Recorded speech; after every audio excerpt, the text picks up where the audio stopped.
अस्सलाम वालेकुम दोस्तों, मैं हूं रिजवान और आज हमने बनाए हैं बहुत ही लजीज और मज़ेदार मछली के पकोड़े। बहुत मज़ेदार और बहुत आसानी से तैयार हो जाते हैं। तो आए शुरू करते हैं। 1.5 किलो हमने मछली ली है। इसको हमने अच्छे तरीके से धोकर छोटे टुकड़ों में काट लिया है। छोटे टुकड़े ज़रा जल्दी गल जाते हैं, आप चाहें तो थोड़े बड़े भी रख सकते हैं। 1 पाव या 250 ग्राम हम बेसन लेंगे। इसमें पौना चम्मच या हस्बे जायका नमक शामिल करेंगे, पौना चम्मच जीरा शामिल करेंगे, थोड़ी सी अजवाइन शामिल करेंगे, 1 से 1.5 चम्मच या हस्बे जायका पिसी हुई सुरख मिर्च हम शामिल करेंगे और इसको अच्छे तरीके से मिक्स कर लेंगे। पानी अभी हमने शामिल नहीं करना। लहसुन पाउडर शामिल करेंगे आधा चम्मच।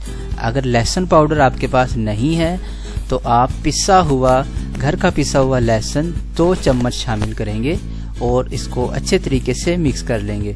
फिर इसमें हम पानी शामिल करेंगे और कोटिंग के लिए एक बैटर तैयार करेंगे। मोटी लेयर चढ़ाना चाहते हैं तो हम इसको थोड़ा गाढ़ा रखेंगे, पतली लेयर चढ़ाना चाहते हैं तो इसको थोड़ा पतला रखेंगे। हमने ज़रा दरमियाना सा बैटर तैयार किया। अब एक कढ़ाई में घी लेंगे। इतना घी लेना है कि हमारे पकोड़े इसमें डीप फ्राई होने चाहिए। इसको हमने दरमियानी आंच पर गरम करना है और बहुत ज़्यादा गरम नहीं करना हमने इसको।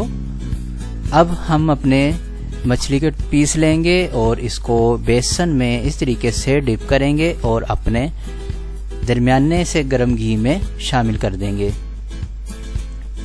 डीप फ्राई हमने करना है इनको।